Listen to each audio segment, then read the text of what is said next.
Hi everyone, comic reviewer here. This time reviewing on issue 15 of Beast Wars Transformers. Now, we've pretty much got 2 more issues to go before the series is over. Now IDW are slowly gonna pass on the rights. And I have to admit the series wasn't too bad as a whole. I think, yeah, the series did deserve better. So the cover mainly has Wasp and Nyx duking it out in mid-fight, and let's get on the story.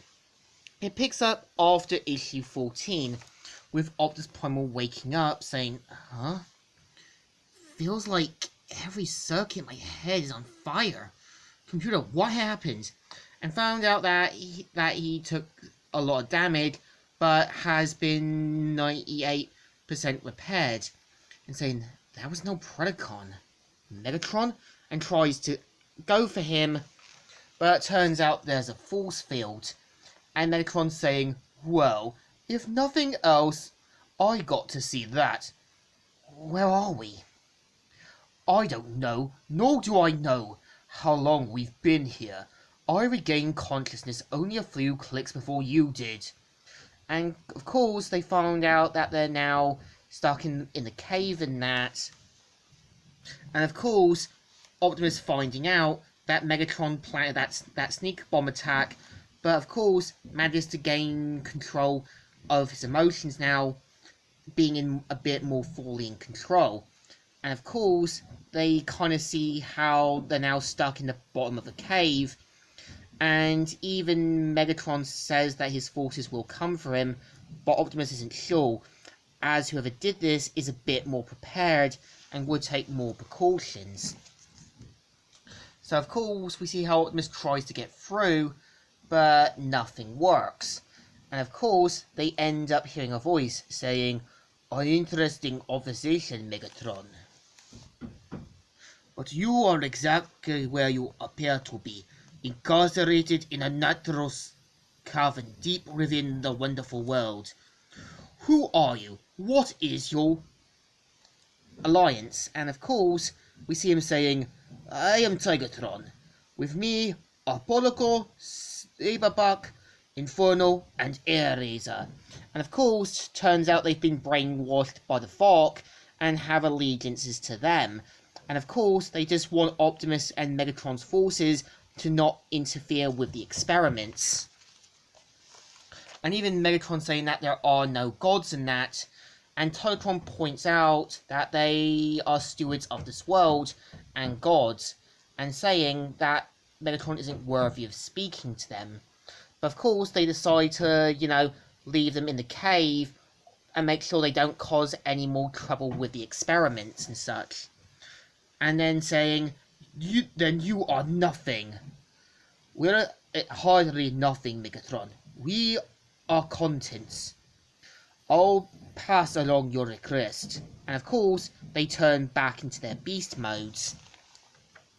But of course Optimus figures out how to get out now by turning into his beast mode and getting out of the cave force field. And Megatron saying, "Impossible." And of course Megatron decided to do it as well after getting some advice from Optimus.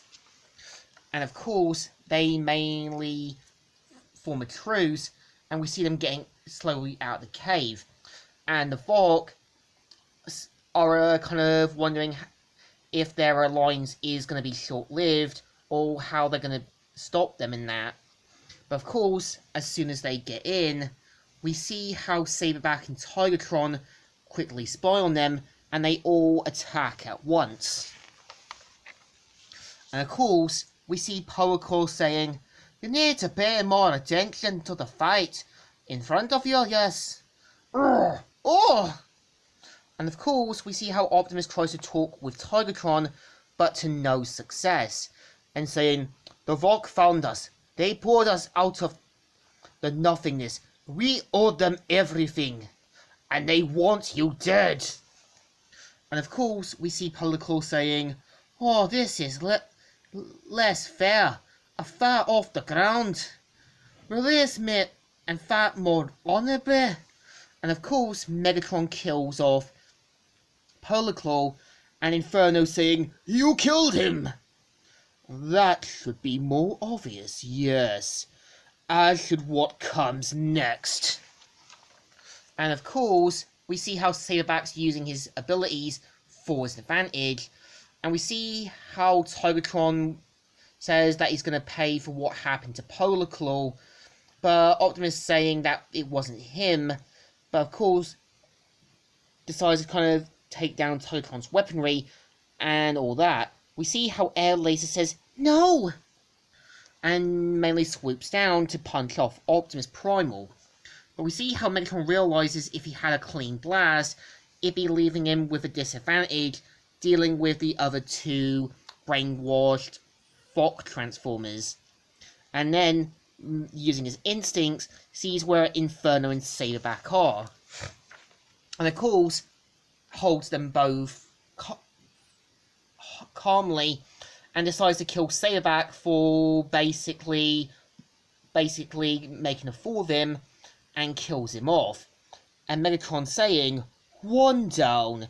Yes, and one to go. No, this fight is over. Who did? Ha! You're in for it now." And it turns out that it's the Vok using Polar Claw's remains and saying how they've corrupted every experiment, destroyed everything that they've worked on. But we see how Optimus Primal tries to talk with them, and Megatron destroying the Polar Claw's remains, and mainly saying, "But now, you will see us as we are." I can't. I don't. But of course, we see how the Vok decide to basically mind screw Megatron, but Optimus Primal deciding to set up a special challenge where him and Megatron will join forces in dealing with the Vok. And of course, they decide to take the challenge and give them time to prepare their forces. And we see how Optimus and Megatron are now forced to form a truce in taking down the Vok. And yeah, this is the story. So issue 15 isn't a bad start to the ending point.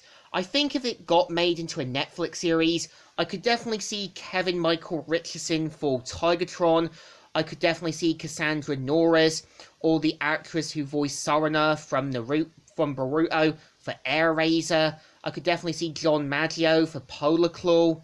And I think you can tell that Eric Burnham and the team really do want to make the story the last bit of a good Beast Wars story. So I think it deserves a thumbs up. Still good, and still alright.